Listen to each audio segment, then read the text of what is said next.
성경 봉독하겠습니다. 창세기 22장 15절에서 24절 말씀입니다. 창세기 22장 15절에서 24절 말씀입니다.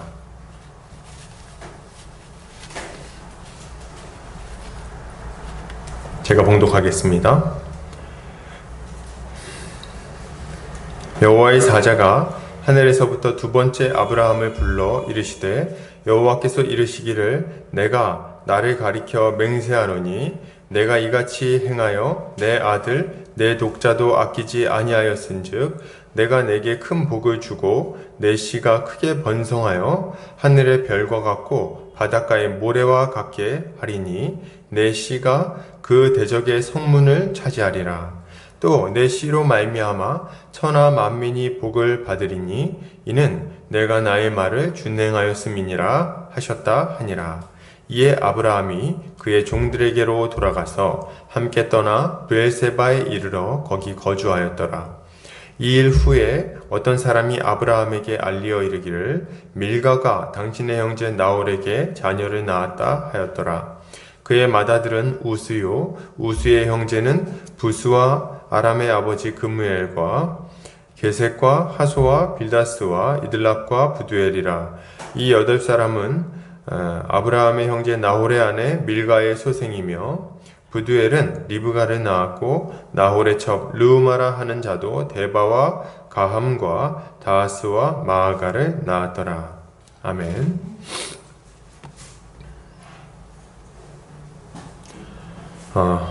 오늘 창세기 22장 15절에서 24절까지 대적의 성문을 차지하리라 라는 제목으로 말씀 나누도록 하겠습니다. 우리는 이 땅에서 계속해서 영적 전투를 벌이며 살아가는 자들입니다.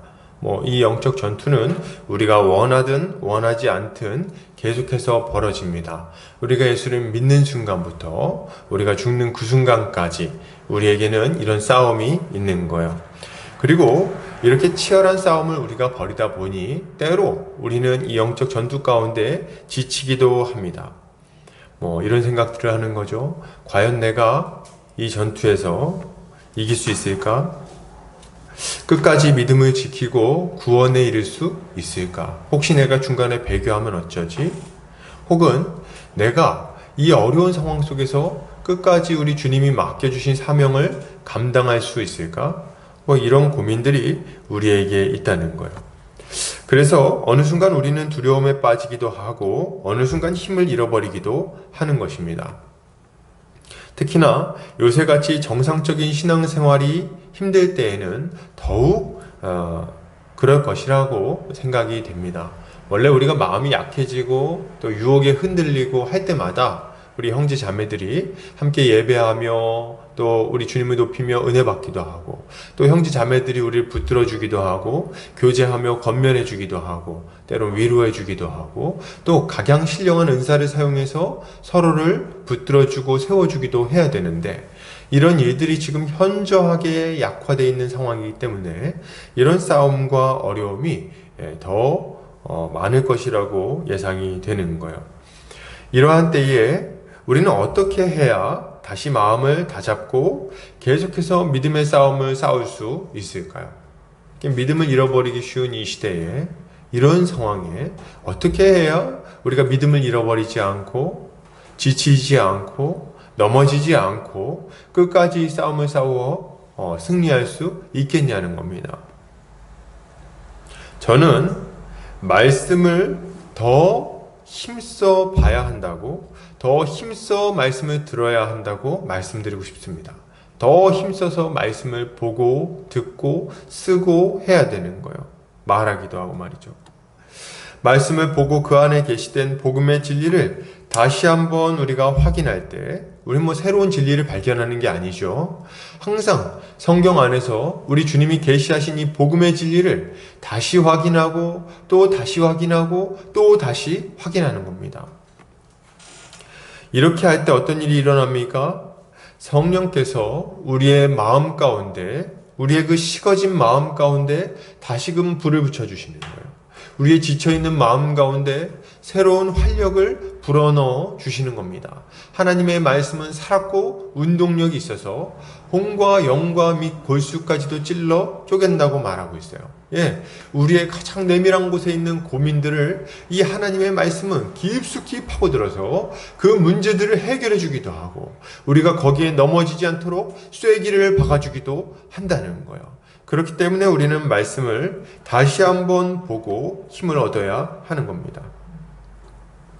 그런 의미에서 특별히 오늘 아브라함에게 계시된 하나님의 약속은 우리에게 아주 큰 소망을 줄 것이라고 생각이 됩니다. 오늘 본문을 통해서 예수 그리스도는 누구신지 그리고 그분이 우리를 위해서 행하신 일이 무엇인지를 다시금 확인하는 시간이 되기를 바랍니다. 말씀 보도록 하겠습니다. 오늘 여호와의 사자는 하늘에서부터 두 번째 아브라함을 부릅니다. 또 우리 지난주까지 22장을 두 번 살펴봤죠. 그래서 하나님이 이 여호와 일의 사건을 통해서 이 예수 그리스도의 그 십자가 사건을 얼마나 확실하게 계시해 주셨는지를 우리가 첫 번째 살펴봤고, 두 번째는 그것을 믿음으로 받아들인 아브라함의 믿음에 대해서, 그 하나님의 시험을 멋지게 통과한 아브라함의 믿음에 대해서 살펴봤어요. 그리고 이제 오늘은 그 결과에 대한 이야기를 좀 살펴보고자 하는 겁니다. 여호와의 사자가 하늘에서부터 두 번째로 아브라함을 부릅니다. 그리고 여호와께서 하신 말씀을 전달하죠. 하나님은 스스로를 가리켜 맹세하시면서 약속을 전하십니다. 하나님은 아브라함이 이같이 자기 아들 자신의 독자까지도 아끼지 아니하였기 때문에 그에게 큰 복을 주겠다고 약속하세요. 물론 여기서 자기 아들 독자까지도 아끼지 않았다는 말은, 그것을 하나님이 기뻐하신다는 말은 우리 하나님이 인신공양을 기뻐하신다는 말이 아니죠. 그런 말이 아닙니다.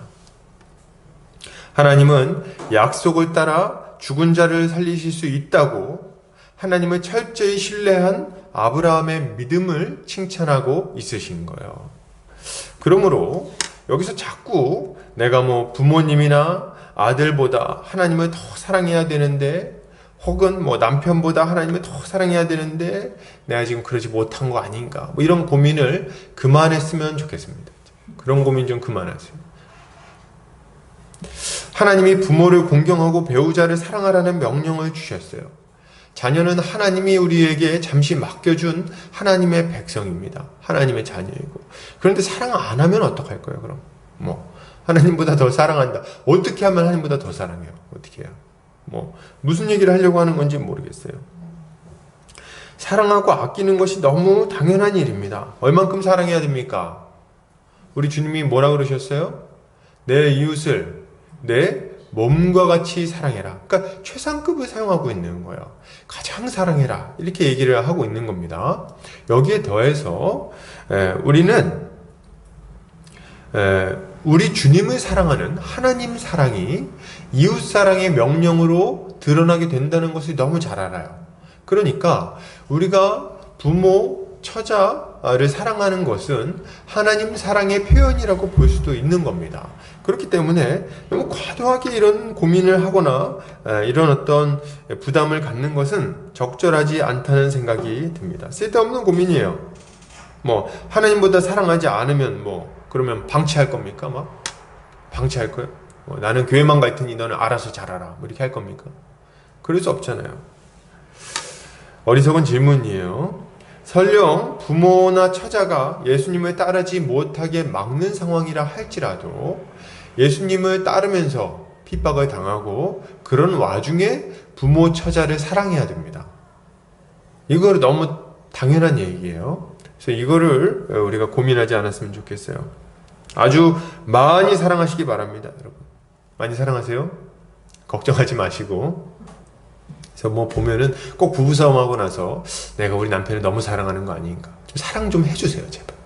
자꾸 싸우지 말고. 내가 이 사람을 너무 사랑해서 하나님보다 더 사랑하는 거 아닌가. 그런 일이 거의 없는 것 같아요, 제가 보니까. 그냥 많이 사랑해주세요. 아껴주시고. 여러분의 믿음은 이웃사랑으로 나타나게 되어 있어요. 다시 돌아와서 오늘 하나님은 믿음으로 자신의 아들 이삭을 하나님께 드리려고 한 아브라함을 크게 칭찬하시면서 그에게 복을 주시겠다고 약속을 하십니다. 내가 너에게 큰 복을 주겠다. 이렇게 약속을 하세요. 이 복은 어떤 복일까요? 이 복은 어떤 복일까요? 17절 내가 내게 큰 복을 주고 내 씨가 크게 번성하여 하늘의 별과 같고 바닷가의 모래와 같게 하리니 내 씨가 그 대적의 성문을 차지하리라. 또 내 씨로 말미암아 천하 만민이 복을 받으리니 이는 내가 나의 말을 준행하였음이니라 하셨다 하니라.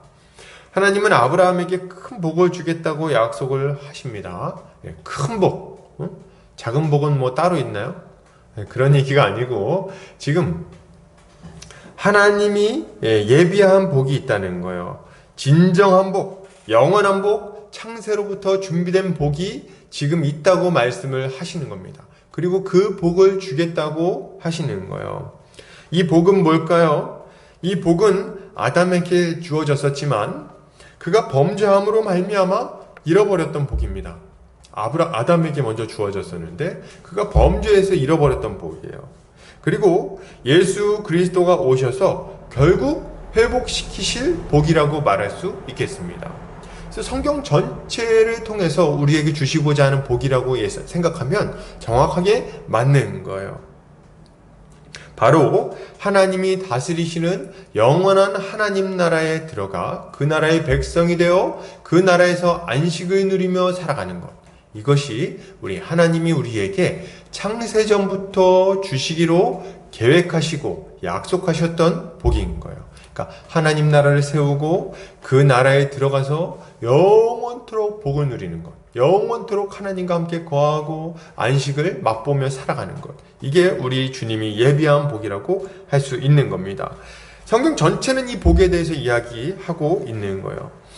우리 주님은 자신의 제자들에게 마지막 때에 하나님께서 양과 염소를 가르시고 그 이후에 그 우편에 있는 양들에게 이렇게 말씀하실 것이라고 알려주십니다. 마태복음 25장 34절이에요.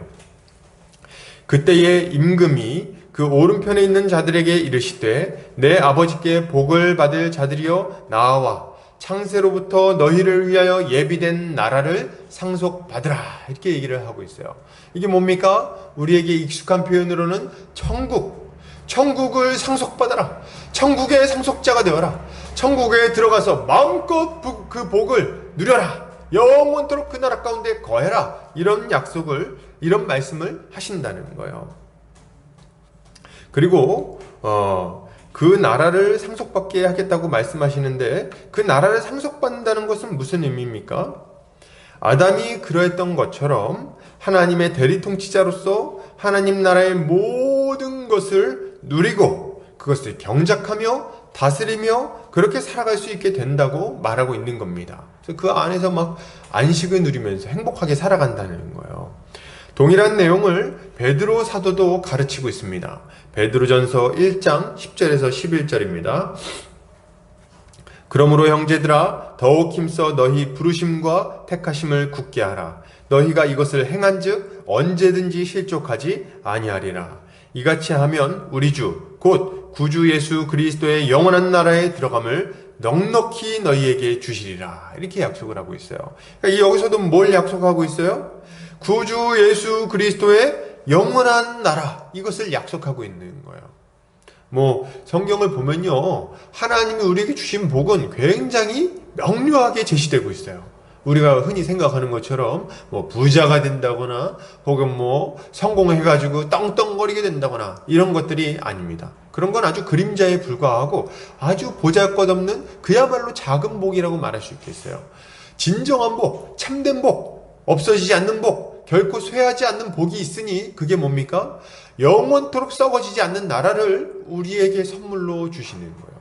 그래서 이거는 죽음도 빼앗아갈 수 없는, 죽음도 우리를 낙심하게 할 수 없는 영원한 복이라고 말할 수 있는 거죠.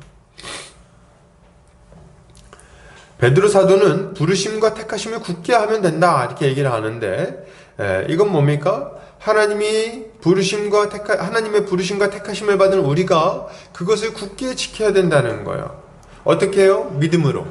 유혹과 핍박이 찾아올 때도 흔들리지 않고 끝까지 믿음을 지킬 때 우리는 우리의 부르심과 택하심을 굳게 할 수 있는 거예요.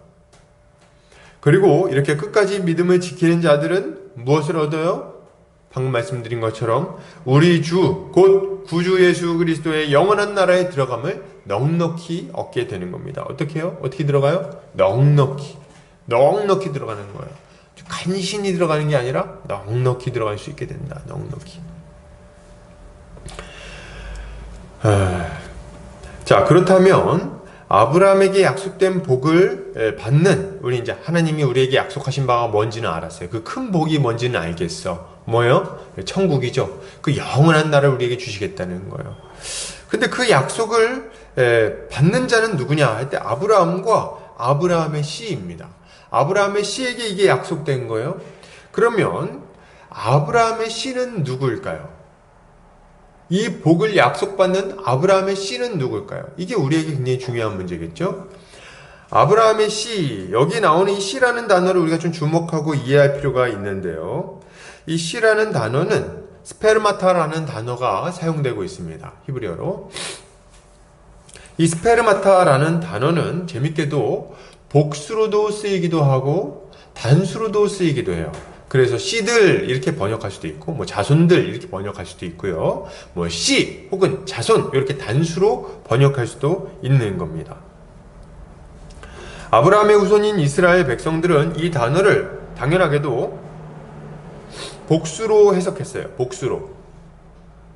복수로 이해해서 아브라함에게 약속된 복이 자신들에게 약속된 것이라고 이해했습니다. 이들의 이해를 틀렸다고만 말할 수는 없어요.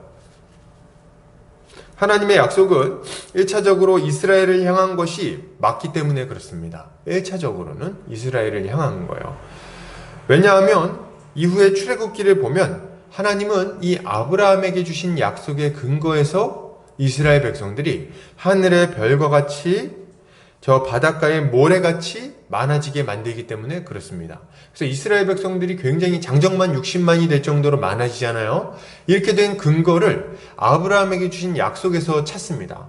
그러니까 이 약속은 1차적으로 이스라엘 백성들을 향한 것이 맞아요. 그들은 약속대로 젖과 꿀이 흐르는 이 가나안 땅을 점령하고 하나님의 나라를 세우게 됩니다. 이 모든 사건을 통해 아브라함에게 약속된 것이 성취가 되는 거예요. 출애굽하고 광야 시절을 겪어서 가나안 땅을 점령하고 그 땅에 나라를 세우게 되는 것. 그리고 거기서 이제 하나님의 다스림을 받으며 살아가는 것이 지금 여기에 약속된 것이 성취되는 과정이라는 겁니다. 그래서 그 자체를 부정할 수는 없어요. 그러나 우리는 여기서 멈추면 안 됩니다. 한 걸음 더 나아갈 필요가 있어요. 왜냐하면 가나안 땅에 들어온 아브라함의 씨들은 하나님이 약속하신 이 궁극적인 복, 궁극적인 안식을 얻지 못하기 때문에 그렇습니다. 그걸 얻지 못해요. 왜요? 이스라엘 백성들이 가나안 땅에 들어가기는 했는데, 이 젖과 꿀이 흐르는 약속의 땅에 들어가기는 했는데, 이들이 하나님과의 약속을 저버리고 계속해서 가나안 사람들이 저질렀던 죄를 저지르는 거예요. 계속해서 범죄하고 불순종합니다.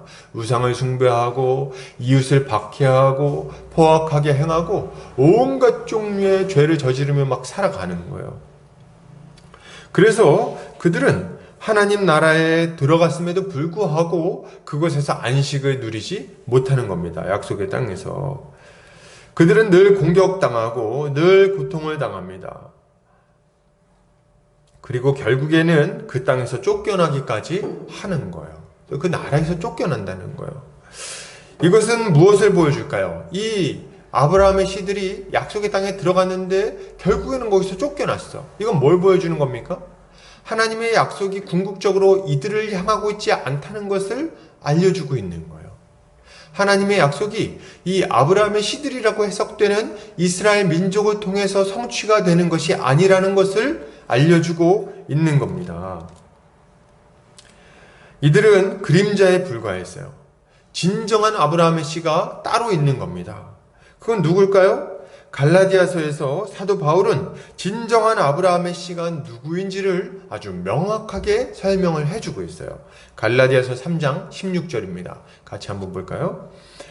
이 약속들은 아브라함과 그 자손에게 말씀하신 것인데 여럿을 가리켜 그 자손들이라 하지 아니하시고 오직 한 사람을 가리켜 내 자손이라 하셨으니 곧 그리스도라, 이렇게 얘기를 하고 있습니다. 무슨 말입니까? 사도 바울은 아브라함의 자손들이라고 번역되었던 스페르마타라는 이 단어를 그것을 복수로 해석하면 안 된다고 이야기하고 있는 거예요. 그리고 그걸 뭐로 해석해야 된다고 말하냐면 단수, 한 사람을 가리키고 있는 거라고 지금 설명을 해주고 있는 겁니다. 그러면 아브라함의 씨는 누굽니까? 한 사람인데 그 한 사람은 바로 약속대로 이 땅에 오신 예수 그리스도를 의미한다, 이렇게 이야기를 하고 있는 거예요. 한 사람 예수 그리스도다. 한 사람 예수 그리스도다. 이 말은 하나님이 아브라함에게 약속하신 영원한 나라와 그 나라에서 누리는 영원한 안식은 오직 한 분 예수 그리스도에게만 주어졌다는 것을 알려주고 있는 거예요. 하나님 나라는 누구에게만 상속됩니까? 하나님께 완전히 순종하고 하나님 나라의 백성으로서의 완벽한 자격을 갖추신 예수 그리스도에게만 주어질 수 있는 거예요. 하나님께 불순종하고 하나님의 다스림을 거절하고 우상을 숭배하며 이웃을 박해하고 죄 가운데 살아가고 있는 자들은 하나님의 나라를 유업으로 받을 수 있는 자격이 전혀 없다는 거예요. 이 자격을 갖추신 분은 다윗의 뿌리인 예수 그리스도 한 분 외에는 없다는 겁니다. 이걸 아주 명백하게 얘기를 해주고 있는 거예요. 그런데 말이죠, 이렇게 해석할 때 한 가지 어려운 점이 있습니다. 뭐예요? 이런 바울의 해석은 본문에 아브라함의 씨가 하늘의 별과 같고 바닷가의 모래와 같게 하시겠다는 하나님의 약속과 좀 배치된다는 느낌을 주는 거예요. 그죠? 한 분이라면서요. 근데 어떻게 그 한 분이 이 바닷가의 모래 같고 뭐 하늘의 별같이 되냐는 거예요. 이게 잘 이해가 안 됩니다. 그러니까 이걸 복수로 해석하는 게 당연하다고 말을 할 수 있다는 거예요. 그런데 여러분, 이 약속은 이스라엘 민족을 통해서 성취되는 것이 아니라 오히려 한 분 예수 그리스도를 통해서 더욱더 확실하고 분명하게 성취가 됩니다. 어떻게 해요? 하나님은 한 분 예수 그리스도를 불러 하나님 나라의 진정한 상속자로 삼으세요. 그리고 그를 믿는 모든 사람이 이 예수 그리스도 안에 들어가 예수 그리스도와 연합함으로 예수 그리스도가 받은 하나님 나라의 유업을 함께 받아 누리게 만드시는 거예요. 그래서 예수를 믿는 모든 자는 예수 그리스도 안에서 아브라함의 씨요, 아브라함의 자손이 되어 하나님 나라의 복을 함께 누릴 수 있게 되는 겁니다. 이걸 지금 알려주는 거예요. 로마서에서는 이것을 이렇게 설명하고 있습니다. 로마서 5장 19절이에요. 한 사람이 순종하지 아니함으로 많은 사람이 죄인 된 것 같이 한 사람이 순종하심으로 많은 사람이 의인이 되리라, 이렇게 얘기를 하고 있어요. 로마서 5장에서는 한 사람 아담으로 인해서 이 인류 가운데 모든 사람에게 죄가 들어왔고 모든 사람이 사망 가운데 거할 수밖에 없게 되었다, 이렇게 설명을 합니다. 그리고 한 사람 아담으로 말미암아 모든 사람이 죽게 되었는데 하나님은 한 사람을 더 불러서 우리의 대표를 삼으시고 그를 통하여 모든 사람이 생명을 얻을 수 있는 길을 열어주셨다고 알려주고 있는 거예요. 그걸 설명해주고 있는 겁니다. 둘째 아담이신 예수 그리스도를 말하고 있는 거예요. 그를 통해서 죄사함을 모든 사람이 믿는 자들이 죄사함을 받고 의인이 되게 되었다고 설명해주고 있는 거죠. 이것을 갈라디아서에서는 이렇게 설명을 합니다. 3장 26절이에요. 너희가 다 믿음으로 말미암아 그리스도 예수 안에서 하나님의 아들이 되었으니. 우리는 원래 태어나면서부터 어디에 태어납니까? 아담 안에서 태어납니다. 아담 안에서 아담의 죄와 함께 죄를 짓고 아담의 실패를 우리의 실패로 삼아 아담과 함께 죽을 수밖에 없는 자들이었어요. 아담이 저주를 받은 것과 같이 우리도 저주를 받아 그 아담 안에서 영원한 멸망 가운데 함께 들어갈 수밖에 없는 자였죠. 누가요? 우리가. 그런 자들이었다는 거예요. 그런데 예수 그리스도를 믿을 때 어떤 일이 일어나는가 하면 성령께서 우리를 콱 붙들어가지고 우리를 아담 안에서 끄집어내어 예수 그리스도 안으로 집어넣어 주시는 겁니다.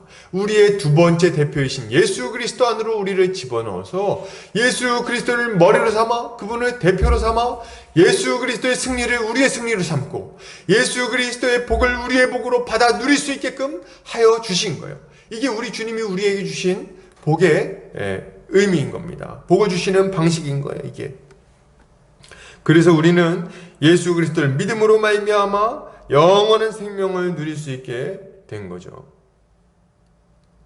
결국 아브라함과 같은 믿음을 가지고 있는 자들은 모두 예수 그리스도 안에서 아브라함의 씨가 되어 하나님의 백성, 아브라함의 씨, 하나님의 자녀로서 살아갈 수 있게 되는 겁니다. 이것이 하나님께서 아브라함의 씨를 하늘의 별과 같이 바닷가의 모래같이 많아지게 하시겠다는 약속의 성취인 거예요. 이것을 우리는 성경을 통해서 아주 명백하게 알 수 있는 거죠. 그러므로 여러분 이것을 생각할 때 우리는 예수 그리스도에게 감사하지 않을 수 없어요. 우리 신앙의 시작과 끝은 모두 예수 그리스도십니다. 예수 그리스도가 아니라면 우리는 절대로 하나님 나라의 복에 동참할 수 없는 거예요. 예수 그리스도가 아니면 우리는 결코 하나님 앞에 나아가지도 못하는 거예요. 우린 이것을 인정해야 됩니다. 우리가 하나님의 백성이 되어 그 나라를 유업으로 상속받기 위해서는 천국 가기 위해서는 이 예수, 한 분 예수 그리스도를 믿어야 되겠어요, 여러분. 믿어야 돼요. 믿으셔야 됩니다. 오직 이 방법으로만 하나님 나라의 복에 동참할 수 있어요. 오직 이 방법으로만 안식을 누릴 수 있습니다. 이것을 여러분 굳게 붙드세요, 이 진리를. 누가 와가지고 다른 얘기를 해도 흔들리지 마시고 이 복음의 진리를 처음부터 끝까지, 처음 믿으니 처음 사랑을 끝까지 지키시기를 바랍니다. 이 진리를 붙들고 예수 그리스도를 사랑하게 되셨습니까? 그 진리를 붙들고 끝까지 주님을 사랑하시기를 바라요. 엉뚱하게 중간에 자기 공로를 의지하는 어리석은 모습을 보이지 않으시기를 바랍니다. 내가 열심히 치성을 드렸으니까 내가 열심히 기도를 했으니까 하나님 나 더 예뻐해 주시겠지. 아니요, 그렇지 않아요. 우리가 예수를 믿는 순간 하나님은 우리를 최고로 사랑하세요. 그러니까 우리가 더 열심히 한다고 해서 더 사랑하거나 우리가 좀 덜 열심히 한다고 해서 덜 사랑하거나 이런 일이 없다는 거예요. 우리는 예수를 믿음으로 하나님의 가장 큰 사랑을 받을 수 있는 자들이 된 것입니다. 할렐루야. 우리는 그러므로 우리의 공로를 자랑하지 않고 오직 예수 그리스도의 이름을 높이고 그분을 더 많이 사랑해야 되겠습니다. 오직 예수님만 존귀하게 여겨야겠어요. 그래서 우리의 신앙생활은 늘 주님 찬양으로 귀결되게 되어 있습니다. 그죠? 그래서 우리 막 뭐 이렇게 얘기하다가도 결론은 뭡니까? 예수 만만세죠. 예수 만만세. 열심히 예배드리고 막 찬양하고 막 선교를 하고 막 열심히 노력해서 뭔가를 막 했어. 열심히 뭔가 일을 이루고 열매가 있는 것처럼 보이는 그 순간에도 우리는 뭐라고 말합니까? 예수 만만세. 그죠? 예수님 찬양. 결론은 예수님 찬양으로 갈 수밖에 없어요. 왜요? 예수 그리스도가 아니고서는 우리의 구원이 있을 수도 없고 우리가 전도하는 것도 있을 수 없고 우리의 열매도 있을 수 없는 거예요. 예수 그리스도만이 우리 인생 전체의 모든 인류의 가장 유일한 소망, 가장 결정적인 소망이라고 말할 수 있기 때문에 그렇습니다. 이것을 믿음으로 우리 주님을 더 사랑하며 살아가는 우리 성도님들 되시기를 주의 이름으로 축복합니다. 계속해서 보겠습니다. 자, 그렇다면 아브라함의 시인 예수 그리스도께서 무슨 일을 하셨기에 하나님의 큰 복을 받을 수 있게 되는 걸까요? 그분 도대체 무슨 일을 하셨습니까? 어떻게 우리 모든 사람이 하나님 나라의 복에 동참하게 만드시는 걸까요? 17절에서는 아브라함의 씨가 하는 일을 좀 설명을 하는데요. 17절 한번 볼까요? 내가 내게 큰 복을 주고 내 씨가 크게 번성하여 하늘의 별과 같고 바닷가의 모래와 같게 하리니 내 씨가 그 대적의 성문을 차지하리라. 이렇게 얘기합니다. 이건 뭡니까? 대적의 성문을 차지한다? 보통 성을 점령할 때, 그러니까 막 적군하고 싸우잖아요? 그때 그 적군을 이기고 성을 점령하려면은 결국에 제일 중요한 데가 어디냐면 성문입니다. 성문을 차지하면 그 성문을 열고 들어가서 그 성을 완전히 함락시킬 수 있기 때문에 그래요. 그래서 이렇게 전쟁 영화 같은 걸 보면, 옛날 중세 전쟁 영화 같은 걸 보면 성문을 지키려고 그렇게 애를 씁니다. 거기다가 막 그 격자를 설치하기도 하고, 막 그 위에서 막 뜨거운 기름을 붓기도 하고, 돌을 굴리기도 하고 막 그러죠. 그리고 이 쳐들어가는 입장에서는 이 커다란 충차 같은 걸 가지고 와서 막 성문을 갖다 부딪히고 막 이렇게 합니다. 왜요? 성문을 뚫어야만, 성문을 차지해야만 승리하는 것이기 때문에 그런 거예요. 그러므로 대적의 성문을 차지할 것이다. 이 말은 원수를 이기고 승리할 것이라는 약속을 알려주고 있는 겁니다.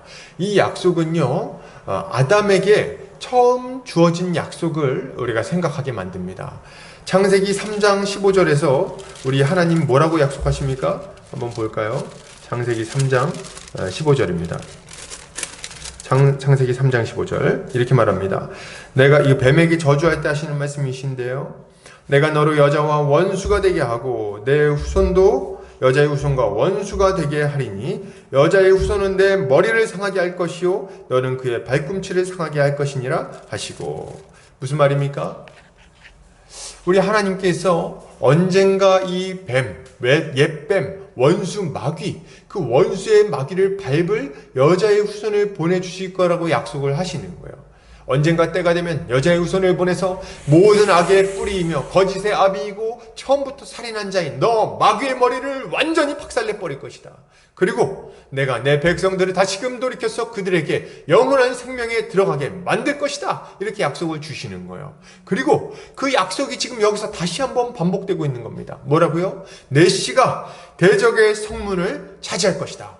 원수의 머리를 밟아 부수고 그들을 점령해 버릴 것이다. 이렇게 지금 약속을 하고 있는 겁니다. 이 약속도요, 1차적으로는 이스라엘에게 주어진 것이라고 좀 볼 필요가 있습니다. 이스라엘 백성들에게 주어진 약속이에요. 아브라함의 씨들인 이스라엘은 출애굽한 이후에 광야 시절을 거쳐서 여호수아의 인도함을 받아서 가나안 땅으로 들어가게 됩니다. 가나안 땅을 점령하기 위해서 들어가는 거예요. 그리고 그곳에서 누구를 만납니까? 강대한 가나안의 7 족속과 전쟁을 벌입니다. 그리고 그들을 이기고 점령하는 거예요. 견고한 여리고성이 무너지고 강대한 가나안의 거인족들이 패배하는 거예요. 어떻게 해요? 어떻게 그 강대한 성이 막 그냥 한 번에 무너져 버리고 어떻게 그 거인족들이 다 죽어 나자빠질 수 있냐는 거예요. 어떻게? 인원수가 적은 것도 아닌데 성들도 많았는데 어떻게 그런 일이 일어나죠? 예, 그 일의 비결은, 그 일이 일어난 원인은 굉장히 명백합니다. 뭡니까? 전능하신 하나님, 전쟁에 능하신 하나님께서 그 모든 원수들을 이기게 하시고 승리를 가져다 주셨기 때문에 그렇습니다. 오늘 본문에 주신 약속처럼 대적의 성문을 차지하도록 하셨기 때문에 이게 가능하게 된 거예요. 하나님은 아브라함의 씨들인 이스라엘에게 이러한 승리를 주신 것입니다. 그러나 이러한 이스라엘의 승리는 아브라함에게 주신 약속의 궁극적인 성취로 볼 수는 없습니다. 왜요? 이스라엘 민족은 불순종함으로 가나안 족속들을 완전히 진멸하지 못했어요. 완전히 진멸하지 못했어요. 남겨놨어요. 이후에도 불순종으로 말미암아 대적들과의 싸움에서 계속해서 패배합니다. 고통당해요. 사사기를 보면 이스라엘 민족을 침공한 그 이방 민족들이 얼마나 많은지 보고 깜짝 놀라게 됩니다. 계속 침공당해요. 사사 때마다.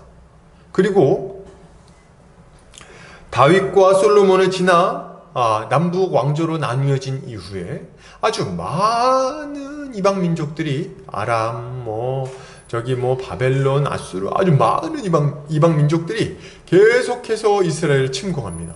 그리고 이스라엘은 아주 불쌍하게 아주 지리멸렬 막 당하는 것들을 우리가 보게 되는 거예요. 강대한 민족이 아니에요. 아주 계속 지고 또 지고 또 지고 합니다. 오히려 이스라엘의 성문을 적들이 차지하는 일이 굉장히 많이 있었다는 거예요. 그리고 결국에는 어떻게 됩니까?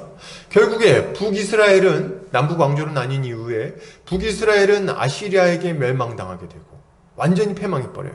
그리고 남유다는 바벨론 제국에게 멸망당하게 됩니다. 여기로 완전히 포로로 끌려가서 포로 귀환을 한 이후에도 속국에서 벗어나지 못합니다. 대적의 성문을 차지한다는 약속은 이들에게서 성취되는 것이 아님이 아주 명백하게 드러나는 거예요. 그러면 이 약속은 어떻게 되는 겁니까? 하나님의 약속은 지켜지지 않은 건가요? 아니요. 그렇지 않아요. 아브라함의 씨가 하나님 나라를 얻게 하시겠다는 약속이 예수 그리스도를 통해서 성취된 것과 같이 하나님의 약속은 대적의 성문을 얻게 하시겠다는 이 약속은 예수 그리스도를 통해 이루어진 궁극적인 승리를 통해 성취가 되는 겁니다. 할렐루야. 예수님은 십자가를 통해 모든 인류의 진정한 원수인 하나님의 원수인 마귀 사탄의 머리를 밟으심으로 이 약속을 성취하세요. 원수의 머리를 밟으시고 그 세력을 완전히 무력화시키고 그들을 굴복시키심으로 그들을 완전히 쳐부셔버리심으로 이 약속을 성취하신다는 거예요. 예수님이 땅에서 공생애를 시작하신 이후에 많은 귀신을 내어 쫓으십니다. 복음서에 보면 우리 주님이 이제 귀신을 쫓아냈다는 얘기가 굉장히 많이 등장해요. 그죠? 이런 얘기를 우리가 복음서에서 볼 때마다 우리는 뭐 이런 생각을 합니다. 예수님이 굉장히 세시구나. 그래서 귀신도 예수님한테는 꼼짝 못하는구나. 혹시라도 뭐 귀신 들리면 예수 이름으로 꺼져! 뭐 이런 걸 해야 되겠구나. 뭐 이런 생각을 이렇게 단순하게 우리가 하는 경우가 많이 있습니다. 뭐 다 틀렸다고 말할 수는 없는 얘기인 것 같아요. 실제로 우리는 예수의 이름으로 승리하니까. 그런데 이 본문에 나오는 의미를 그 정도로 이렇게 설명한다면 부족하다고 말할 수 있겠습니다. 복음서에 나오는 예수님의 축기 사역은 훨씬 더 중요한 의미를 가지고 있어요. 마가복음에서 예수님은 자신을 공격하는 자들에게 귀신을 쫓아내는 일이 어떤 의미를 가지고 있는지를 잘 설명해 주십니다. 마가복음 3장 22절에서 27절인데요. 제가 읽어보겠습니다. 예루살렘에서 내려온 서기관들은 그가 바알세불이 씹혔다 하며 또 귀신의 왕을 힘입어 귀신을 쫓아낸다 하니 예수께서 그들을 불러다가 비유로 말씀하시되 사탄이 어찌 사탄을 쫓아낼 수 있느냐? 또 만일 나라가 스스로 분쟁하면 그 나라가 설 수 없고 만일 집이 스스로 분쟁하면 그 집이 설 수 없고 만일 사탄이 자기를 거슬러 일어나 분쟁하면 설 수 없고 망하느니라. 사람이 먼저 강한 자를 결박하지 않고는 그 강한 자의 집에 들어가 세간을 강탈하지 못하리니 결박한 후에야 그 집을 강탈하리라. 이렇게 말을 하고 있습니다. 무슨 말입니까? 먼저 우리가 좀 주목해서 볼 것은 우리 주님은 지금 귀신을 쫓아내는 일을 단순하게 개인과 마귀 한 마리 사이의 일로 보지 않으신다는 거예요. 뭘로 보십니까? 나라와 나라 사이의 전쟁으로 보십니다. 전쟁이 일어나서 한 나라가 점령되고 한 나라가 정복하고 뭐 이런 관계의 문제로 해석을 하고 계시다는 거예요. 나라와 나라의 싸움인 겁니다. 어떤 나라와 나라의 싸움입니까? 이 세상 임금인 마귀가 다스리는 세상 나라와 마귀의 나라 사단의 나라와 하나님이 다스리시는 예수 그리스도의 나라, 예수 그리스도의 그 영원한 나라와의 싸움이 벌어지고 있는 거예요. 이 천국과 지옥의 싸움이 지금 벌어지고 있는 겁니다. 그 둘 사이에 전쟁이 벌어지는데 우리 주님은 지금 그 전쟁에서 승리하고 있다는 것을 알려주고 있으신 거예요. 지금 이 세상 임금은 공중 권세분자 마귀입니다. 이 마귀가 다스리는 한 그 나라에 속해 있는 자들은 결코 죄와 사망의 권세에서 벗어날 수가 없는 거예요. 계속해서 마귀에게 괴롭힘을 당하며 유혹을 당하기도 하고 핍박을 당하기도 하고 휘둘림을 당하기도 하고 그 가운데서 고통스럽게 있다가 망하게 될 수밖에 없는 거죠. 이게 그 나라에 살아가는 불쌍한 비참한 인생들인 거예요. 그래서 주님이 뭐라고 말씀하십니까? 사람이 먼저 그들을 건져내려면은 그 세간살이들을 늑탈하려면은 먼저 그 집을 지키고 있는 강한 자를 결박해야 된다. 이렇게 얘기를 하시는 거예요. 그 강한 자 원수마귀를 완전히 결박해서 무력화시키고 꼼짝 못하게 한 이후에야 그에게 속해서 고통당하고 있는 자들을 건져낼 수 있을 것이다. 이렇게 얘기를 하시는 거죠. 강한 자는 마귀고 세간살이는 누굽니까? 우리죠. 세간살이는 우리를 말하고 있는 거예요. 주님은 마귀가 다스리고 있는 이 세상에 찾아오셔서 그를 제압하시고 그에게 사로잡혀 있던 우리를, 자신의 택한 백성을 자유롭게 풀어주시는 거예요. 히브리서에서는 이러한 주님의 사역을 이렇게 설명하고 있습니다. 히브리서 2장 14, 15절입니다. 자녀들은 혈과 육에 속하였음에 그도 또한 같은 모양으로 혈과 육을 함께 지니심은 죽음을 통하여 죽음의 세력을 잡은 자 곧 마귀를 멸하시며 또 죽기를 무서워함으로 한평생 매어 종노릇하는 모든 자들을 놓아주려 하심이니. 이렇게 말하고 있는 거예요. 주님은 이 땅에 오셔서 죽음의 세력을 잡은 자 마귀를 멸하시고 그에게 사로잡혀 종노릇하고 있는 우리를 놓아주기 위하여 오신 거예요. 이것이 주님이 대적의 성문을 얻으셨다는 말의 궁극적인 성취인 것입니다. 그렇다면 우리 주 예수 그리스도는 어떻게 대적의 성문을 얻으셨을까요? 어떻게 승리하신 겁니까? 그냥 귀신아 나가라 이렇게 얘기함으로써 승리를 거두신 겁니까? 물론 우리 주님은 명령 한마디로 마귀를 쫓아내기도 하셨죠.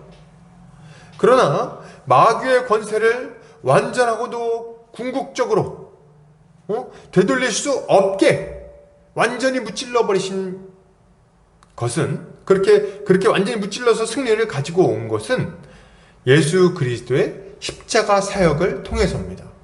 예수님은 십자가를 통해서 마귀를 완전히 박살내 버리셨어요. 그리고 더 이상 이 전쟁이 다시 뒤집어지지 않도록 만들어 버리셨습니다. 쐐기를 박아 버리셨어요. 이게 우리 주님이 십자가를 통해서 하신 일입니다. 우린 이걸 좀 잘 이해할 필요가 있어요. 여기 조금 우리가 집중해서 잘 들으셔야 돼요. 여기서부터는 주님의 십자가가 어떻게 마귀의 권세를 무너뜨릴 수 있었는가? 왜 십자가랑 마귀의 권세가 무너지는 게 관련이 있지? 이걸 이해를 좀 할 필요가 있습니다. 먼저 우리는 마귀의 권세가 어디에서부터 나오는지를 이해할 필요가 있어요. 마귀가 어디에서부터 힘을 얻냐면 율법에서부터 힘을 얻는 거예요. 여러분 되게 재밌죠? 하나님의 거룩한 법인 율법을 가지고 마귀가 자기 권세를 휘두른다는 겁니다. 그래서 마귀의 또 다른 이름이 뭐냐면 디아블로스예요. 디아블로스. 이게 뭐냐면 참소하는 자라는 의미를 가지고 있어요. 참소하는 자. 우리는 쉽게 이해하기 위해서 좀 검사를 생각해 보면 되겠습니다. 검사. 그래서 마귀가 검사 같은 역할을 하는 거예요. 그래서 마귀는 늘 뭐 하는 자입니까? 우리를 고발하고 기소하고 참소하는 자입니다. 누구한테요? 하나님 앞에서. 하나님 앞에서 계속 우리를 저주하는 거예요. 우리가 저지른 죄를 가지고 와가지고 하나님 저 녀석은 죽일 놈입니다. 저주를 받아 마땅합니다. 저 녀석은 아주 하나님의 판결로 하자면 사형에 해당하는 자입니다. 이렇게 하면서 계속해서 참소하는 거죠. 율법대로 사형에 처하십시오. 이렇게 하는 거예요. 이게 마귀가 하는 일이에요. 마귀가 하는 일. 그래서 이것으로 하나님 앞에서 우리를 참소하고 고통스럽게 하는 거죠. 또 이거는 하나님을 향한 것이기도 하지만 다른 한편으로는 죄인들, 자기의 그 다스림 안에서 불법적인 통치 아래서 고통당하고 있는 자들을 향해서도 동일하게 해당되는 얘기예요. 마귀는 우리 계속해서 참소합니다. 우리의 양심에 혹은 우리의 영혼에 계속해서 속삭여요. 뭐라고 말합니까? 이렇게 말합니다. 야, 너는 쓰레기야. 너는 아주 나쁜 놈이야. 네가 저지른 죄를 네가 생각해봐. 네가 한 일을 생각해봐. 네가 뭘 그렇게 잘했어. 넌 틀렸어 임마. 네가 뭘 할 수 있겠어. 넌 저번에도 똑같은 짓을 했었잖아. 또 그랬어. 근데 너 또 그랬지. 넌 어쩔 수 없어. 넌 벗어날 수 없어. 넌 이 죄의 대가를 반드시 지불해야 돼. 언젠가는 벌 받을 걸. 너 꼼짝 못하고 언젠가는 아주 비참하게 망하고 말 거야. 이런 식으로 우리의 마음을 참소하고 두렵게 만들고 그것 때문에 번뇌하게 만들고 고통스럽게 만드는 거예요. 그래서 마귀는 우리를 이렇게 두렵게 만드는 일을 하는 거죠. 그래서 마귀가 하는 일을 좀 정리해 보면 우리를 유혹해서 죄악의 구렁텅이에 빠지게 만듭니다. 유혹도 마귀가 해요. 유혹도. 그리고 우리를 참소하기도 해요. 유혹해서 넘어뜨린 다음에 참소합니다. 그래서 극심한 죄책감에 빠지기도 하고 고통스럽게 만들기도 하고 죄에서 비롯되는 죽음의 두려움을 이용해서 더 큰 죄로 나아가게 만들기도 합니다. 그래서 그 두려움을 잊어보고자 더 극한의 방탕으로 다름질하도록 또 다른 유혹을 제시하기도 하고 말이죠. 이 마귀는 계속해서 우리를 이렇게 절망의 구렁텅이로 멸망의 구렁텅이로 끄집어 들어가고 있는 거예요. 이게 마귀가 하는 일인 거예요, 여러분. 그러면 주님은 이런 마귀의 권세에서 어떻게 우리를 건져내신 겁니까? 어떻게 이 마귀의 권세를 꺾으셨냐는 거예요. 여기에 예수 그리스도의 십자가가 등장하는 겁니다. 여러분, 예수님은 십자가 위에서 친히 모든 죄인들을 대신하여 율법의 저주를 받으셨어요. 죄의 대가를 지불해 버리신 거예요. 그래서 마귀가 우리를 참소할 거리가 없게 만들어 버렸습니다. 이게 우리 주님이 하신 일이에요. 마귀가 맨날 참소한다 그랬잖아요. 하나님 저 놈은 나쁜 놈이에요. 1계명을 어겼어요. 5계명을 어겼어요. 6계명을 어겼죠. 7계명을 어겼어요. 저 녀석은 10계명을 날마다 어겨요. 그때 우리 주님이 뭐라고 말씀하시는 겁니까? 예, 맞습니다. 이 사람은 지금 그렇게 많은 죄를 범한 것이 맞습니다. 그런데요, 제가 그 죄의 대가를 십자가 위에서 완전히 지불해 버렸습니다. 이렇게 완전히 제가 십자가 위에서 모든 저주를 받음으로 하나님의 모든 진노를 그 위에서 끔찍한 그 진노를 다 감당함으로 이 죄의 대가는 지불되었습니다. 이렇게 얘기를 하는 거예요. 그렇게 함으로 말미암아 마귀의 모든 참소가 완전히 무력화되게 만들어 버리신 거예요.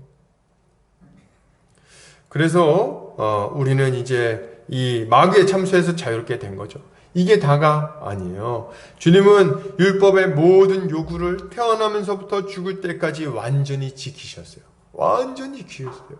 그 비참함 가운데 태어나셨음에도 불구하고 하나님의 뜻에 어긋나는 일을 마음으로부터 행동까지 하나도 없이 율법에 온전히 순종하셨어요. 죽기까지 순종하셨죠. 이웃을 사랑하라는, 하나님을 사랑하고 이웃을 사랑하라는 그 주님의 율법을 십자가에 죽으시기까지 순종하심으로 완전히 이루신 거예요. 그 결과 주님은 우리의 원수 마귀가 율법으로 우리를 참소할 수 없도록 만들어 버리신 거죠. 이것을 어떻게 알 수 있습니까? 우리 주님이 십자가 위에서 이 일을 이루셨다는 걸 우리가 어떻게 알 수 있죠? 그분이 아무 죄도 없이 율법을 완전히 지키신 분이신데 우리의 죄 때문에 죽으셨다는 것을, 그리고 그 죄의 대가가 완전히 지불되었다는 것을 우리가 어떻게 알 수 있는 겁니까? 그럼 어떻게 알 수 있어요? 그냥 자기 죄 때문에 죽은 거 아니에요? 어떻게 우리가 그분이 우리 죄 때문에 죽었다는 걸 알 수 있냐는 거예요. 우리가 그것을 알 수 있는 이유는 그분이 부활하셨기 때문입니다. 예수 그리스도의 부활은 그분의 죽음이 자신의 죄 때문에 죽은 그 비참한 죽음이 아니라 우리 모든 사람의 죄를 짊어지고 우리의 죄의 대가를 지불하는 거룩한 죽음이요, 대가를 지불하는 죽음이었음을 보여줍니다. 그리고 그분 자신이 죄가 없으심은 그의 부활을 통해서 확실하게 입증되어 보여진 것이고, 그것으로 말미암아 우리는 우리의 죄가 완전한 의신 예수 그리스도의 죽음으로 말미암아 해결되었다는 것을 확신할 수 있게 되는 거예요. 할렐루야!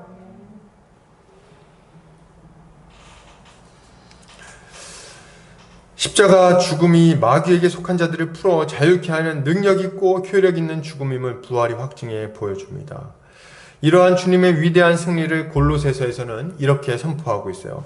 골로새서 2장 14절 15절입니다. 우리를 거스르고 불리하게 하는 법조문으로 쓴 증서를 지우시고 제하여 버리사 십자가에 못 박으시고 통치자들과 권세들을 무력화하여 드러내어 구경거리로 삼으시고 십자가로 그들을 이기셨느니라. 아멘. 15절에 나오는 통치자들과 권세자들을 무력화하여 드러내어 구경거리로 삼으셨다는 말은 옛날 로마 시대의 풍습을 생각하게 만듭니다. 당시에 전쟁이 벌어지면 백성들은 적국의 왕이나 장수를 굉장히 두려워했어요. 그래서 그를 굉장히 무섭게 묘사합니다. 그래서 애들이 막 서로 얘기하잖아요. 그 이웃 나라의 왕은 머리에 뿔이 달렸대더라. 키는 구척장신에 아주 그냥 등치는 산만해갖고 한번 소리 지르면은 아주 그냥 다 그냥 사람들이 죽어나간다더라. 칼이 얼마나 타더라. 이거 어떻게 그런 사람 쳐들어오면 우린 큰일 나겠구나. 이런 두려움이 이제 있는 거예요. 그래서 이런 두려움 때문에 백성들이 막 그냥 고통당하고 안식을 누리지 못하고 있기 때문에 전쟁에 승리한 장군은요, 혹은 왕은요, 이런 백성들의 두려움을 없애고 평안을 주기 위해서 한 가지 퍼포먼스를 했습니다. 그게 뭐냐면 전쟁에 승리한 이후에 적국의 왕을 말 뒤에 끌고 오는 거예요. 목에다가 이렇게 줄 같은 걸 매가지고 끌고 옵니다. 그렇게 막 끌려오는 거예요. 적국의 왕이나 장수가. 걔를 끌고 와가지고 모든 사람을 불러 모은 그 광장 한가운데로 끌고 갑니다. 그리고 사람들이 다 쳐다보고 있을 때 광장 한가운데서 이 적국의 왕을 탁 무릎 꿇리고 그 목을 발로 콱 밟아버리는 거예요.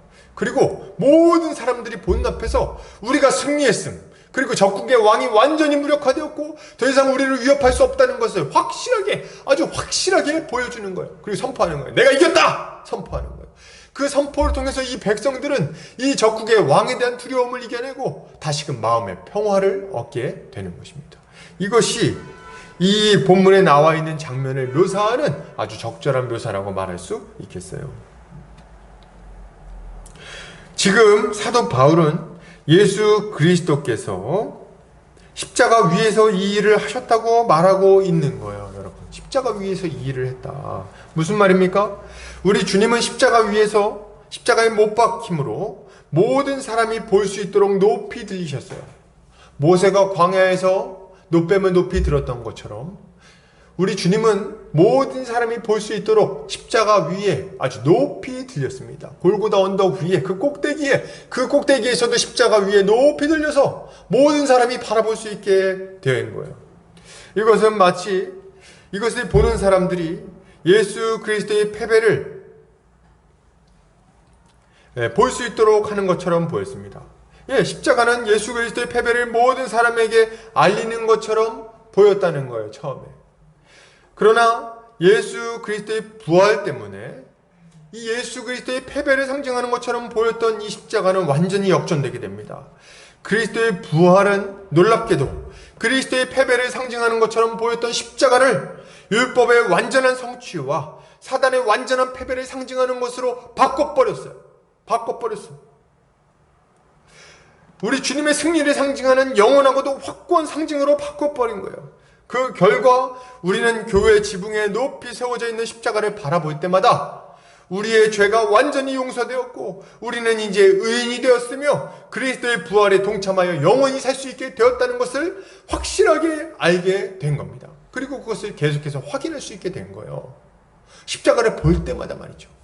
마귀 사탄은요, 이 십자가를 통해서 예수 그리스도를 모욕하고 이 하나님의 계획이 실패했음을 알리려고 했어요. 너희 모든 영원토록 내 지배하에서 벗어날 수 없다고 말하고자 했습니다. 하나님은 자기가 이겼다고 말하고 싶었어요. 그런데 이 십자가는 오히려 예수 그리스도의 부활로 말미암아 놀라운 역전의 상징이 되었습니다. 우리 주님이 우리의 죄를 완전히 씻었음을 십자가를 볼 때마다 아는 거예요. 우리에게 새로운 생명이 주어졌음을 십자가를 볼 때마다 아는 겁니다. 우리 안에 새로운 삶을 살 수 있는 새로운 능력이 주어졌다는 것을 십자가 그 보혈의 능력을 생각할 때마다 알 수 있게 되는 거예요. 십자가는 필연적으로 죽음을 상징하지만 그와 동시에 거기서 부활하신 주님도 상징하게 되었어요. 그래서 우리는 십자가를 통해서 승리를 확신하고 살아갈 수 있게 된 겁니다. 할렐루야. 대적의 성문을 얻었다는 것은 이렇게 예수 그리스도 안에서 아주 완전하게 성취된 거예요. 할렐루야. 여기서 우리 한 걸음 더 나갈 필요가 있는데요. 그리스도의 승리는 우리가 마귀의 권세에서 해방되었다는 것만을 의미하지 않습니다. 여기서 한 걸음 더 나가요. 이것은 예수 그리스도와 연합하여 그분의 몸된 교회가 마귀의 권세를 밟고 승리한 자들이며 계속해서 승리하며 살아가게 되었다는 것도 알려주는 거예요. 마귀는 더 이상 그리스도 안에 있는 우리, 즉 교회를 이길 수 없습니다. 주님은 예수 그리스도를 주라고 고백하는, 예수를 그리스도라고 고백하는 베드로에게 이렇게 말씀하세요. 마태복음 16장 18절입니다. 또 내가 내게 이르노니 너는 베드로라. 내가 이 반석 위에 내 교회를 세우리니 음부의 권세가 이기지 못하리라. 이렇게 얘기를 하고 있어요. 음부의 권세가 이기지 못하리라. 주님은 사도와 선지자들의 터 위에 세워진 교회, 진리의 기둥과 터인 교회를 세우시고 결코 음부의 권세, 지옥의 권세, 사탄의 권세가 그것을 이기지 못하게 하실 것이라고 선포하고 계신 거예요. 그렇게 하셨다고 말합니다. 정말 그런가요? 예, 맞습니다. 우리 주님의 말씀대로 되었어요. 주님은 교회를 통해 지옥의 권세가 계속해서 무너지도록 만드십니다. 그리고 하나님의 나라가 확장되게 만드시는 거예요. 교회는 복음을 선포함으로 지옥의 권세에 사로잡혀 있는 자들을 풀어내어서 예수 그리스도의 권세 아래 들어와 하나님 나라의 복에 동참하도록 만듭니다. 사도행전을 한번 펼쳐보세요. 사단의 권세, 지옥의 권세는 계속해서 하나님 나라가 확장되는 걸 막으려고 합니다.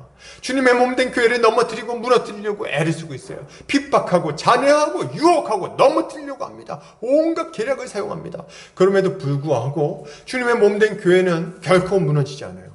사내들인 공의회에서 그들을 핍박하기로 결의하였음에도 불구하고 망하지 않고, 헤롯이 그 지도자들을 죽이려고 할 때도 죽지 않고 감옥에서 풀려나고, 그리고 그 선교를 막기 위해서 많은 원수들이 그냥 많은 방해를 했음에도 불구하고, 거짓 유대인들이 방해하고 이방 선지자들이 방해하고 온갖 종류의 고통과 핍박이 있음에도 불구하고 사단의 권세는 지리멸렬 물러나게 되고, 하나님의 백성들은 계속해서 늘어나는 역사가 나타나는 거예요. 하나님 나라는 전진해서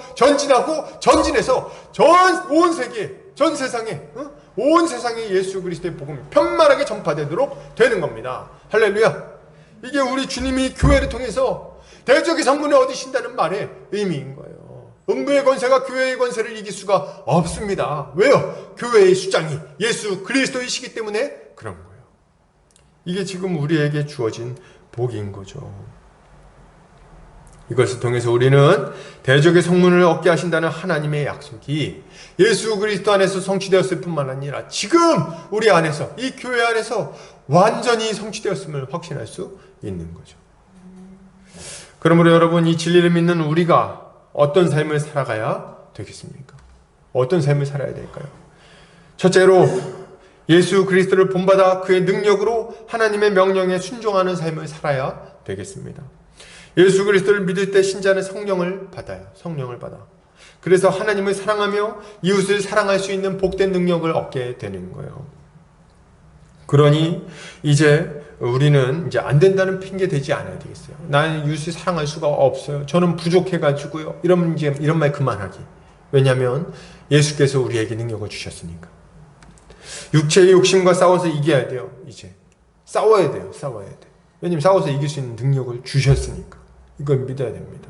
이 영적인 전투가 벌어지고 있는 이 상황 속에서 우리는 이 예수 그리스도께서 주신 능력을 믿음으로 받아서 이 능력으로 싸워야 돼요. 이미 주어졌다는 걸 믿음으로 싸워야 돼요. 그렇게 할 때 우리가 거룩의 싸움을 승리할 수 있는 거죠. 이게 첫 번째로 우리가 살아야 되는 삶입니다. 둘째로 예수 그리스도 안에서 교회를 통해 하나님 나라의 복을 마음껏 누려야 되겠어요. 교회를 통해 주어지는 복을 누리자. 신자는 예수 그리스도 안에서 하나님과 화평한 존재가 되었습니다. 그래서 화평을 막 누려요.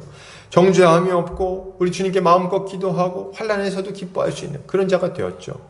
그리고 거기서 멈추지 아니하고 그리스도 안에서 형제자매들과 한 몸 한 가족이 되어서 서로 화평한 관계를 누리며 살아가게 되는 겁니다. 하나님 나라의 복이 이 땅에서부터 우리에게 주어지는데 이 모든 복은 교회 안에서 누리는 거예요. 교회 안에서 서로 사랑함으로, 서로 섬김으로, 서로 배려함으로, 서로 같이 하하호호 떠들므로 같이 밥을 먹고 또 같이 여러 가지 문제를 상의함으로 그 복을 누리는 겁니다. 우리가 함께 할 때 얼마나 행복합니까? 그죠? 그리고 함께 할 때 얼마나 담대합니까? 옛날에 그 친구라는 영화에서 뭐 이렇게 이런 말이 나왔죠. 함께 할 때 아무것도 두려울 게 없었다. 교회에 사실 적용해야 되는 말이죠. 함께 할 때 아무것도 두려울 게 없다. 함께 모일 때 가장 행복하다. 그래서 우리는 교회 안에서 서로 진심으로 사랑으로 섬겨야 되겠어요. 서로를 위해서 기도해야 됩니다. 이렇게 할 때 우리는 하나님 나라의 복을 충만하게 누리며 살 수 있는 거죠. 이걸 힘써야 돼요, 여러분. 힘써야 돼요. 지금 이제 코로나 때문에 뭐 어렵다, 힘들다 하는데요. 제가 이제 다시금 좀 권면해 드립니다. 제 자신부터도 더 힘써야 되겠다 생각하는데 모이기를 힘씁시다. 꼭 5명 이상이 안 모여도 되니까 4명씩이라도 모입시다. 힘써 모입시다. 그래서 모이기를 힘쓰고 함께 교제를 나누고 함께 기도하고 그렇게 함으로 우리의 신앙이 더 견고하게 세워져야 되겠어요. 이렇게 하는 성도님들 되시기 바랍니다. 마지막 세 번째로 예수 그리스도의 십자가 복음을 땅끝까지 전파하는 사명을 감당해야 됩니다. 주님은 부활하신 이후에 제자들에게 명령하셨어요. 마태복음 28장 18절 20절 예수께서 나와 말씀하여 이르시되 하늘과 땅의 모든 권세를 내게 주셨으니 그러므로 너희는 가서 모든 민족을 제자로 삼아 아버지와 아들과 성령의 이름으로 세례를 베풀고 내가 너희에게 분부한 모든 것을 가르쳐 지키게 하라. 볼지어다 내가 세상 끝날까지 너희와 항상 함께 있으리라 하시니라. 아멘. 우리는 이 명령을 좀 무겁게 받아들여야 되겠습니다. 여러분 무겁게 받아들이시기 바랍니다. 그리고 예수 그리스도의 승리와 그로 말미암아 주어진 구원을 모든 사람에게 전해야 되겠어요. 모든 사람에게. 이것이야말로 먼저 주님의 은혜를 받은 자가 가져야 할 마땅한 모습이라고 할 수 있겠습니다. 이렇게 우리 주님의 명령에 순종함으로 하나님 나라의 복을 누리고 또 우리 주님의 뜻을 이루는 우리 성도님들 되시기를 주의 이름으로 축복합니다. 결론을 드립니다. 여러분, 어려운 시기입니다. 그러나 믿음을 잃어버리지 마십시다. 아브라함에게 주어진 약속과 그 성취를 기억하시기 바랍니다. 아브라함이 씨로서 이 땅에 오셔서 우리를 위하여 대적의 성문을 취하시고 믿는 모든 자들이 그 승리에 동참하게 하신 예수 그리스도를 굳게 믿읍시다. 이 믿음이 우리를 이 모든 영적 싸움에서 능히 승리하게 만들 거예요. 오늘도 또 이번 한 주간도 우리 주님의 은혜로 승리하는 성도님들 되시기를 주의 이름으로 축복합니다. 같이 기도하겠습니다.